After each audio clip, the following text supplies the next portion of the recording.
PSI KEA ಪರೀಕ್ಷೆಯ ಡೀಲ್ನ king ಪಿನ್ಗೆ ರಾಜ್ಯಾತಿಥ್ಯವನ್ನ ನೀಡಲಾಗ್ತಾ ಇದೆ. ಸೆಂಟ್ರಲ್ ಜೈಲ್ನಲ್ಲಿದ್ದಾನೆ, ಆದ್ರೆ ಈ RD ಪಾಟೀಲ್ ಬಿಂದಾಸ್ ಲೈಫ್ ಅನ್ನ ಬದುಕ್ತಾ ಇದ್ದಾನೆ.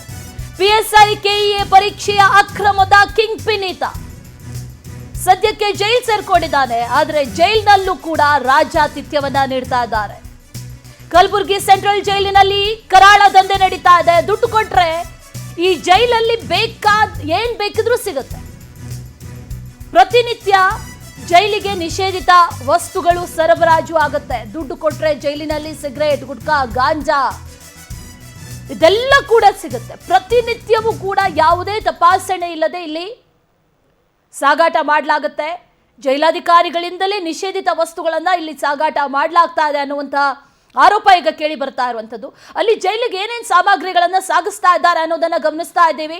ಸಿಗರೇಟ್ ಆಗಿರ್ಬೋದು, ಗುಟ್ಕಾ ಆಗಿರ್ಬೋದು, ಕೂಲ್ ಡ್ರಿಂಕ್ಸ್ ಆಗಿರ್ಬೋದು, ಇದೆಲ್ಲವನ್ನು ಕೂಡ ಜೈಲಿನ ಒಳಗೆ ಸಾಗಿಸ್ತಾ ಇದ್ದಾರೆ. ಯಾರಿಗದನ್ನ ಸಾಗಿಸ್ತಾ ಇದ್ದಾರೆ? ದುಡ್ಡು ಕೊಟ್ರೆ ಇಲ್ಲಿ ಏನ್ ಬೇಕಿದ್ರೂ ಸಿಗುತ್ತೆ.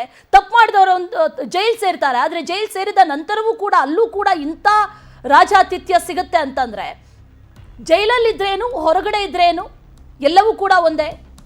ಈ ಹಿಂದೆಯೂ ಕೂಡ RD ಪಾಟೀಲ್ಗೆ ಪೊಲೀಸ್ ಸಲಾಮನ್ನ ಹೊಡೆದಿದ್ದ, ಆ ಪೊಲೀಸ್ ಸಸ್ಪೆಂಡ್ ಕೂಡ ಆಗಿದ್ದ. ಆದ್ರೆ ಈಗ ಈ ಪೊಲೀಸರೇ ಈ ರೀತಿಯಾಗಿ ಅಲ್ಲಿರುವಂತ ಕೈದಿಗಳಿಗೆ ಇದೆಲ್ಲವನ್ನು ಕೂಡ ಸಪ್ಲೈ ಮಾಡ್ತಾ ಇದ್ದಾರೆ ಅನ್ನುವಂತ ಆರೋಪ ಕೂಡ ಕೇಳಿ ಬರ್ತಾ ಇದೆ.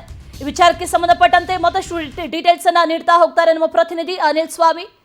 ದೂರವಾಣಿ ಸಂಪರ್ಕದಲ್ಲಿ ಜಾಯಿನ್ ಆಗ್ತಾ ಇದ್ದಾರೆ. ಅನಿಲ್ ಸ್ವಾಮಿ, ಏನಿದು ಎಲ್ಲರ ಮುಂದೆನೂ ಕೂಡ ನಡೀತಾ ಇದೆಯಾ? ಪೊಲೀಸರೇ ಈ ರೀತಿಯಾಗಿ ಭಾಗಿಯಾಗಿದ್ರೆ ಏನ್ ಕತೆ? ಯಾರು ಕೇಳೋರು ಇಲ್ಲಿ? ಹೇಳೋರು ಯಾರು? RD ಪಾಟೀಲ್ ಎಲ್ಲೊಂದ್ ಕಡೆ ರಾಜಂತರ ಅಲ್ಲೂ ಕೂಡ ಬದುಕ್ತಾ ಇದ್ದಾನ ಅನ್ನುವಂಥ ಪ್ರಶ್ನೆ ಕಾಡ್ತಾ ಇದೆ. ಏನ್ ಹೇಳ್ತಾ ಇದ್ದಾರೆ ಪೊಲೀಸರು ಸದ್ಯಕ್ಕೆ?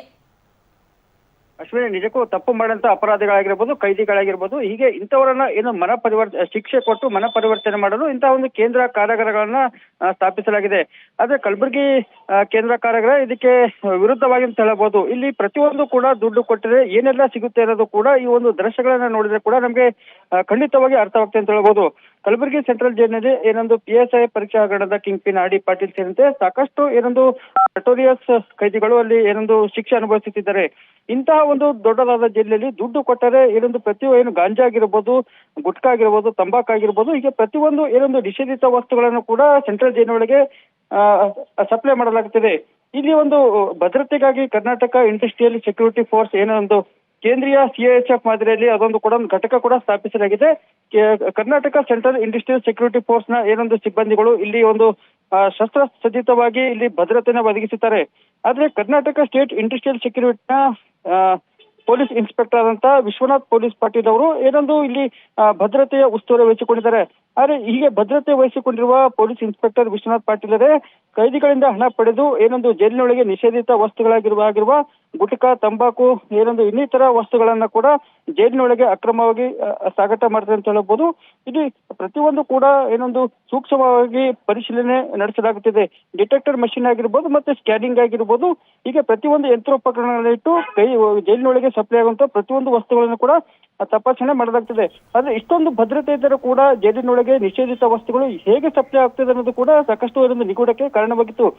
ಈಗ ಏನಂತೂ Karnataka state industrial security force ನ ಇನ್ಸ್ಪೆಕ್ಟರ್ ಇಂದಲೇ ಕೂಡ ಕೈದಿಗಳಿಂದ ಹಣ ಪಡೆದು ಜೈಲಿನೊಳಗೆ ಅಕ್ರಮವಾಗಿ ನಿಷೇಧಿತ ವಸ್ತುಗಳು ಸಾಬೀತು ಆಗುತ್ತಿರುವ ಬಗ್ಗೆ ಕೂಡ ಈಗ ಒಂದು ಸಾಬೀತಾಗಿದೆ ಅಂತ ಹೇಳಬಹುದು. Ashwini. Okay Anil Swami, thank you ನಿಮ್ಮೆಲ್ಲ ಡೀಟೇಲ್ಸ್ಗೆ.